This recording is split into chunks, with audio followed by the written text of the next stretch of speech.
ನಮಸ್ತೆ ಸ್ನೇಹಿತರೆ. ಹಿಂದೂ ಧರ್ಮದಲ್ಲಿ ಗಣಪತಿಯು ಪ್ರಥಮ ಪೂಜಿತ ದೇವರು. ಯಾವುದೇ ಶುಭ ಕಾರ್ಯ ಮತ್ತು ಪೂಜೆಯನ್ನು ಪ್ರಾರಂಭಿಸುವ ಮೊದಲು ಗಣೇಶನನ್ನು ಪೂಜಿಸಲಾಗುತ್ತದೆ. ಗಣೇಶನನ್ನು ಪೂಜಿಸುವುದರಿಂದ ನಮ್ಮ ಕೆಲಸದಲ್ಲಿ, ಜೀವನದಲ್ಲಿ ಎದುರಾಗುವ ಎಲ್ಲ ರೀತಿಯ ಬಿಕ್ಕಟ್ಟುಗಳನ್ನು ದೂರಾಗಿಸುತ್ತಾನೆ. ಆದರೆ ಎಲ್ಲ ರೀತಿಯ ಗಣಪತಿ ವಿಗ್ರಹವನ್ನು ಪೂಜಿಸುವುದು ಸೂಕ್ತವಲ್ಲ. ಅದರಲ್ಲೂ ಗಣಪತಿ ಪೂಜೆಯಲ್ಲಿ ಸೊಂಡಿಲಿಗೆ ಸಂಬಂಧಿಸಿದಂತೆ ವಿಶೇಷ ನಿಯಮವಿದೆ. ಸಾಮಾನ್ಯವಾಗಿ ದಕ್ಷಿಣಾಭಿಮುಖ ಸೊಂಡಿಲನ್ನು ಹೊಂದಿರುವ ಗಣೇಶನ ವಿಗ್ರಹವನ್ನು ಮನೆಯಲ್ಲಿ ಇಡುವುದಿಲ್ಲ. ಅದನ್ನು ದೇವಸ್ಥಾನದಲ್ಲಿ ನಾವು ನೋಡಬಹುದು. ದಕ್ಷಿಣಾಭಿಮುಖ ಮತ್ತು ಉತ್ತರಾಭಿಮುಖ ಗಣಪತಿ ವಿಗ್ರಹದಲ್ಲಿ ಯಾವುದನ್ನು ಪೂಜಿಸಬೇಕೆಂಬುದನ್ನು ತಿಳಿಯೋಣ. ಗಣೇಶನನ್ನು ದಕ್ಷಿಣಾಭಿಮುಖ ಮತ್ತು ಉತ್ತರಾಭಿಮುಖ ಎಂದು ಎರಡು ವಿಧಗಳಲ್ಲಿ ಪೂಜಿಸಲಾಗುತ್ತದೆ. ದಕ್ಷಿಣಾಭಿಮುಖ ಗಣಪತಿಯ ವಿಗ್ರಹವನ್ನು ಮನೆಯಲ್ಲಿಟ್ಟು ಪೂಜೆ ಮಾಡುವುದಿಲ್ಲ. ಯಾಕೆಂದರೆ ಇದನ್ನು ಮನೆಯಲ್ಲಿ ಇಡುವುದು ಶುಭವಲ್ಲ ಎನ್ನುವ ನಂಬಿಕೆ ಇದೆ. ಆದರೆ ದಕ್ಷಿಣಾಭಿಮುಖ ಗಣಪನ ವಿಗ್ರಹವನ್ನು ನಿಯಮಾನುಸಾರ ಪೂಜಿಸುವುದರಿಂದಲೂ ಶುಭ ಫಲಗಳು ದೊರೆಯುತ್ತವೆ. ದಕ್ಷಿಣಾಭಿಮುಖ ಸೊಂಡಿಲನ್ನು ಹೊಂದಿರುವ ವಿಗ್ರಹವನ್ನು ಸರಿಯಾಗಿ ಪೂಜಿಸಿದರೆ ಅದು ಬಯಸಿದ ಫಲಿತಾಂಶಗಳನ್ನು ನೀಡುತ್ತದೆ. ಆದರೆ ಇದನ್ನು ಪೂಜಿಸುವುದು ವಿಧಿವಿಧಾನ ಬಹಳ ಮುಖ್ಯ. ಆ ವಿಧಾನದ ಬಗ್ಗೆ ನಾವಿಂದು ತಿಳಿಯೋಣ. ಮನೆಯಲ್ಲಿ ಗಣೇಶನ ವಿಗ್ರಹವನ್ನು ಪ್ರತಿಷ್ಠಾಪಿಸುವಾಗ ಗಣೇಶನ ಸೊಂಡಿಲು ಎಡಭಾಗದಲ್ಲಿ ಇರಬೇಕು ಎಂಬುದನ್ನು ನೆನಪಿನಲ್ಲಿಡಿ. ಅಂತಹ ವಿಗ್ರಹವು ಮನೆಯಲ್ಲಿ ಸಕಾರಾತ್ಮಕತೆಯನ್ನು ಕಾಪಾಡುತ್ತದೆ ಮತ್ತು ಜೀವನದಲ್ಲಿ ಸಂತೋಷ ಮತ್ತು ಸಮೃದ್ಧಿಯನ್ನು ತರುತ್ತದೆ ಎಂದು ನಂಬಲಾಗಿದೆ. ಇನ್ನು ನೀವು ಮನೆಯಲ್ಲಿ ನೇರ ಸೊಂಡಿಲನ್ನು ಹೊಂದಿರುವ ಗಣೇಶನ ವಿಗ್ರಹವನ್ನು ಕೂಡ ಪೂಜಿಸಬಹುದು. ಮನೆಯಲ್ಲಿ ಪೂಜಿಸುವ ಗಣೇಶನ ವಿಗ್ರಹದ ಸೊಂಡಿಲು ಯಾವ ರೀತಿ ಇರಬೇಕೆಂಬುದನ್ನು ತಿಳಿಯೋಣ. ಕೆಲವು ವಿಗ್ರಹಗಳಲ್ಲಿ ಗಣೇಶನ ಸೊಂಡಿಲು ಎಡಭಾಗದಲ್ಲಿ ಮತ್ತು ಕೆಲವು ಬಲಭಾಗದಲ್ಲಿ ಇರುತ್ತದೆ. ಹೆಚ್ಚಿನ ಗಣೇಶನ ವಿಗ್ರಹಗಳು ನೇರವಾಗಿ ಅಥವಾ ಉತ್ತರದ ಕಡೆಗೆ ಸೊಂಡಿಲನ್ನು ಹೊಂದಿರುತ್ತದೆ. ದಕ್ಷಿಣಾವರ್ತಿ ಗಣೇಶನ ವಿಗ್ರಹವನ್ನು ಪೂಜಿಸುವುದರಿಂದ ನೀವು ಬಯಸಿದ ಫಲವನ್ನು ಪಡೆದುಕೊಳ್ಳುತ್ತೀರಿ. ನೇರವಾದ ಸೊಂಡಿಲು ಹೊಂದಿರುವ ಗಣೇಶನ ಮುಖವನ್ನು ನಾವು ಮೂರು ದಿಕ್ಕುಗಳಿಂದ ವೀಕ್ಷಿಸಬಹುದು. ಗಣೇಶನ ಸೊಂಡಿಲು ಬಲಕ್ಕೆ ತಿರುಗಿದರೆ ಅದನ್ನು ಪಿಂಗಳಸ್ವರ ಮತ್ತು ಸೂರ್ಯನಿಂದ ಪ್ರಭಾವಿತವಾಗಿದೆ ಎನ್ನುವ ನಂಬಿಕೆ ಇದೆ. ಈ ಬಲಮುರಿ ಗಣಪತಿಯನ್ನು ಅಡೆತಡೆಗಳ ನಾಶ, ಶತ್ರುಗಳ ನಾಶ, ವಿಜಯ ಪ್ರಾಪ್ತಿ, ಉಗ್ರತೆ ಮತ್ತು ಶಕ್ತಿ ಪ್ರದರ್ಶನದಂತಹ ಕಾರ್ಯಗಳಿಗೆ ಪೂಜಿಸಲಾಗುತ್ತದೆ. ಎಡಕ್ಕೆ ಸೊಂಡಿಲು ತಿರುಗಿದ ಗಣೇಶನ ವಿಗ್ರಹವನ್ನು ಈಡ, ನಾಡಿ ಮತ್ತು ಚಂದ್ರನಿಂದ ಪ್ರಭಾವಿತನಾದ ಗಣೇಶನ ವಿಗ್ರಹವೆಂದು ಪರಿಗಣಿಸಲಾಗುತ್ತದೆ. ಈ ಗಣಪತಿ ವಿಗ್ರಹವನ್ನು ಶಾಶ್ವತ ಕೆಲಸಗಳಿಗಾಗಿ ಪೂಜಿಸಲಾಗುತ್ತದೆ. ನೇರವಾದ ಸೊಂಡಿಲನ್ನು ಹೊಂದಿರುವ ಗಣಪತಿ ವಿಗ್ರಹವು ಸುಷುಮ್ನ ಧ್ವನಿಯನ್ನು ಹೊಂದಿದೆ ಎಂದು ಪರಿಗಣಿಸಲಾಗುತ್ತದೆ ಮತ್ತು ಅದರ ಆರಾಧನೆಯು ರಿದ್ಧಿ, ಸಿದ್ಧಿ, ಕುಂಡಲಿನ ಜಾಗರಣ, ಮೋಕ್ಷ, ಸಮಾಧಿ ಇತ್ಯಾದಿಗಳಿಗೆ ಅತ್ಯುತ್ತಮವೆಂದು ಪರಿಗಣಿಸಲಾಗಿದೆ. ಸಂತ ಸಮಾಜವು ಅಂತಹ ವಿಗ್ರಹವನ್ನು ಮಾತ್ರ ಪೂಜಿಸುತ್ತದೆ. ಮನೆಯಲ್ಲಿ ಎಡಮುರಿ ಸೊಂಡಲಿನ ಗಣೇಶನ ಮೂರ್ತಿಯನ್ನು ಪ್ರತಿಷ್ಠಾಪಿಸುವುದರಿಂದ ಮನೆಯಲ್ಲಿ ಸುಖ, ಶಾಂತಿ, ಸಮೃದ್ಧಿ ನೆಲೆಸುತ್ತದೆ. ಮನೆಯ ವಾತಾವರಣವು ಸಕಾರಾತ್ಮಕವಾಗಿರುತ್ತದೆ ಮತ್ತು ಗಣೇಶನ ಆಶೀರ್ವಾದ ನಮ್ಮ ಮೇಲಿರುತ್ತದೆ ಎನ್ನುವ ನಂಬಿಕೆ ಇದೆ.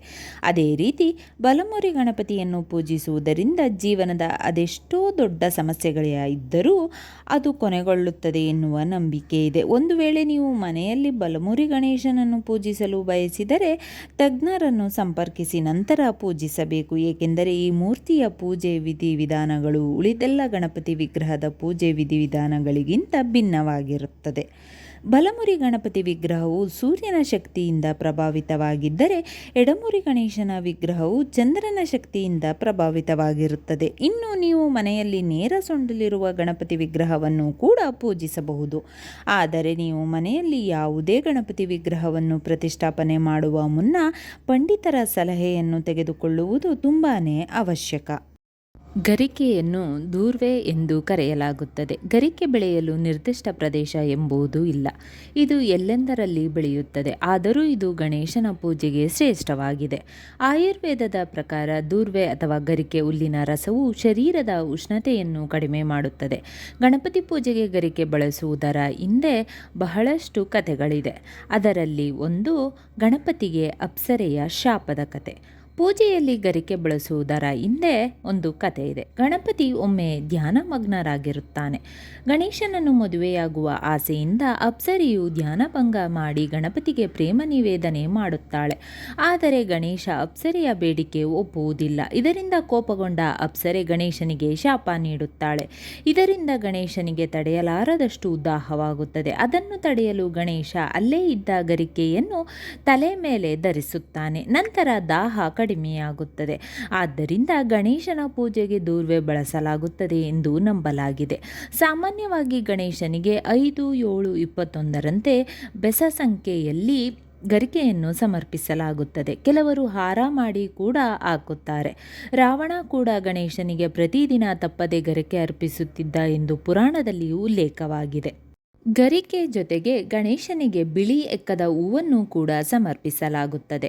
ಪಾರ್ವತಿ ದೇವಿಯು ಶಿವನಿಗೆ ಪ್ರಿಯವಾದ ಎಕ್ಕದ ಹೂಗಳನ್ನು ಅರ್ಪಿಸಿ ಆತನನ್ನು ಒಲಿಸಿಕೊಂಡಳು ಎಂಬ ಕಥೆ ಇದೆ. ಆದ್ದರಿಂದ ಈ ಹೂವು ಗಣೇಶನಿಗೆ ಕೂಡ ಇಷ್ಟ. ಬಿಳಿ ಎಕ್ಕದ ಗಿಡದಲ್ಲಿ ಸಾಕ್ಷಾತ್ ಗಣೇಶ ನೆಲೆಸಿದ್ದು ಪೂಜೆಗೆ ಇದು ಕೂಡ ಬಹಳ ಶ್ರೇಷ್ಠವಾದದ್ದು. ಬಿಳಿ ಎಕ್ಕದ ಗಿಡದ ಹೂವನ್ನು ಹಾರವಾಗಿ ಗಣೇಶನಿಗೆ ಅರ್ಪಿಸಲಾಗುತ್ತದೆ. ಎಕ್ಕದ ಗಿಡವನ್ನು ಪೂಜಿಸುವುದರಿಂದ ಮನೆಯಲ್ಲಿ ಸಕಲ ತೊಂದರೆಗಳು ನಿವಾರಣೆಯಾಗಲಿದೆ. ಮಾಟ ಮಂತ್ರ ದುಷ್ಟಶಕ್ತಿಗಳ ತೊಂದರೆ ಕೂಡ ಇರುವುದಿಲ್ಲ. ಒಮ್ಮೆ ವಿಹಾರಕ್ಕೆಂದು ಹೊರಟ ಗಣೇಶನಿಗೆ ಆಕಸ್ಮಿಕವಾಗಿ ಎದುರಾಗಿದ್ದು ಈ ಶನಿರಾಜ. ಮುದ್ದು ಮುದ್ದಾಗಿ ಕಾಣುತ್ತಿದ್ದ ಗಣಪತಿಯನ್ನು ನೋಡಿದ ಶನಿರಾಜನಿಗೆ ಗಣಪತಿಯನ್ನೊಮ್ಮೆ ಹಿಡಿಯುವ ಮನಸ್ಸಾಗಿ ಗಣಪತಿಯ ಕಡೆ ಹೊರಟ. ಶನಿದೇವರು ತನ್ನ ಕಡೆಯೇ ಬರುತ್ತಿರುವುದನ್ನು ನೋಡಿ ನಡುಗಿ ಹೋದ ಗಣೇಶ. ಈ ಮಹಾನುಭಾವ ನನ್ನನ್ನೇನಾದರೂ ಹಿಡಿದು ಬಿಟ್ಟರೆ ಏನು ಗತಿ ಎಂದು ಚಿಂತಿಸಿದ. ಈತನಿಗೆ ಸಿಗಲೇಬಾರದು ಎಂದುಕೊಂಡು ಅಲ್ಲಿಂದ ಓಡತೊಡಗಿದ.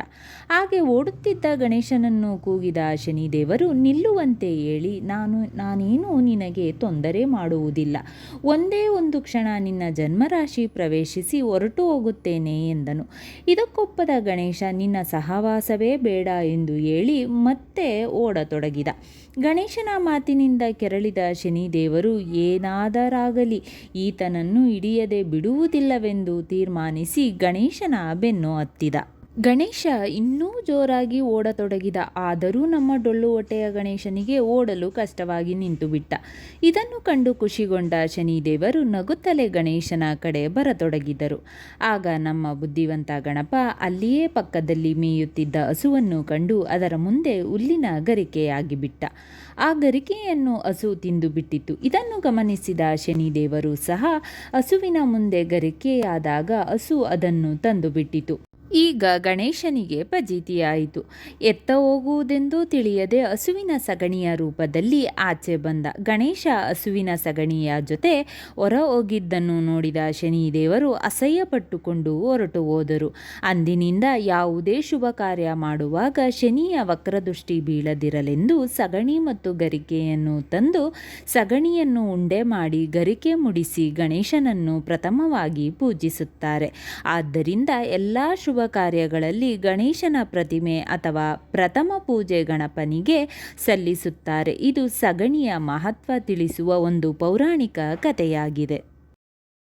ಸಾಮಾನ್ಯವಾಗಿ ಎಲ್ಲ ದೇವರುಗಳಿಗೂ ಒಂದೊಂದು ವಾಹನವಿರುತ್ತದೆ. ವಿಷ್ಣುವಿಗೆ ಗರುಡ, ಲಕ್ಷ್ಮಿಗೆ ಗೂಬೆ, ಶಿವನಿಗೆ ನಂದಿ, ಪಾರ್ವತಿಗೆ ಸಿಂಹ, ಬ್ರಹ್ಮನಿಗೆ ಹಂಸ, ಸರಸ್ವತಿಗೆ ಬಿಳಿ ಹಂಸ, ಸುಬ್ರಹ್ಮಣ್ಯನಿಗೆ ನವಿಲು, ಇಂದ್ರನಿಗೆ ಐರಾವತ, ಸೂರ್ಯನಿಗೆ ಸಪ್ತಾಶ್ವಗಳ ರಥ, ಕುಬೇರನಿಗೆ ಪುಷ್ಪಕ ವಿಮಾನ, ಶನಿಗೆ ಕಾಗೆ, ಯಮನಿಗೆ ಎಮ್ಮೆ, ಹೀಗೆ ಇನ್ನೂ ಹಲವಾರು ದೇವಾನುದೇವತೆಗಳು ಪ್ರಾಣಿ ಪಕ್ಷಿಗಳನ್ನು ವಾಹನ ಮಾಡಿಕೊಂಡಿದ್ದಾರೆ. ದೇವರುಗಳು ಪಶು ಪಕ್ಷಿಗಳನ್ನೇ ಅವರ ವಾಹನ ಮಾಡಿಕೊಳ್ಳಲು ಕಾರಣಗಳು ಇದೆ. ಪ್ರಥಮ ಪೂಜಕ ಡೊಳ್ಳು ಹೊಟ್ಟೆಯ ಗಣೇಶನ ವಾಹನ ಸಣ್ಣ ಪ್ರಾಣಿ ಮೂಷಿಕ. ಸಂಕಟನಾಶನ ಗಣೇಶ ಸ್ತೋತ್ರ. ನಾರದ ಉವಾಚ ಪ್ರಣಮ್ಯ ಶಿರಸಾ ದೇವಂ ಗೌರಿಪುತ್ರಂ ವಿನಾಯಕಂ ಭಕ್ತಾವಾಸಂ ಸ್ಮರೇ ನಿತ್ಯಂ ಮಾಯುಷ್ಕಾಮಾರ್ಥಸಿದ್ಧಯೇ ಪ್ರಥಮಂ ವಕ್ರತುಂಡಂ ಚ ಏಕದಂತಂ ದ್ವಿತೀಯಕಂ ತೃತೀಯಂ ಕೃಷ್ಣಪಿಂಗಾಕ್ಷಂ ಗಜವಕ್ತ್ರಂ ಚತುರ್ಥಕಂ ಲಂಬೋದರಂ ಪಂಚಮಂ ಚ ಷಷ್ಠಂ ವಿಕಟಮೇವ ಚ ಸಪ್ತಮಂ ವಿಘ್ನರಾಜಂ ಚ ಧೂಮ್ರವರ್ಣಂ तथाष्टमं नवमं बालचन्द्रं च दशमं तु विनायकम् एकादशं गणपतिं द्वादशं तु गजाननं द्वादशेतानि नामानि त्रिसन्ध्यम्य पठेत् नरः न च विघ्नभयं तस्य सर्वसिद्धिकरं परं विद्यार्थी लभते विद्यां धनार्थी लभते धनं पुत्रार्थी लभते पुत्रान् मोक्षार्थी लभते गतिं जपेत् गणपतिस्तोत्रं षड्भिर्ब्राह्मस्यै फलं लभेत् संवत्सरेण सिद्धिं च लभेते नात्र संशयः अष्टभ्यो ब्राह्मणेभ्यश्च लिखित्वाय समर्पयेत् तस्य विद्या भवेत्सर्वगणेशस्य प्रसादतः इति श्रीनारदपुराणे संकष्टनाशं नाम गणेशस्तोत्रं ಸಂಪೂರ್ಣಂ. ಸ್ನೇಹಿತರೆ, ಈ ವಿಡಿಯೋ ಇಷ್ಟವಾದಲ್ಲಿ ಲೈಕ್, ಶೇರ್ ಆ್ಯಂಡ್ ಕಾಮೆಂಟ್ ಮಾಡಿ. ಮುಂದಿನ ವಿಡಿಯೋಸ್ಗಳಿಗಾಗಿ ಚಾನಲ್ ಅನ್ನು ಸಬ್ಸ್ಕ್ರೈಬ್ ಮಾಡಿ. ಧನ್ಯವಾದಗಳು.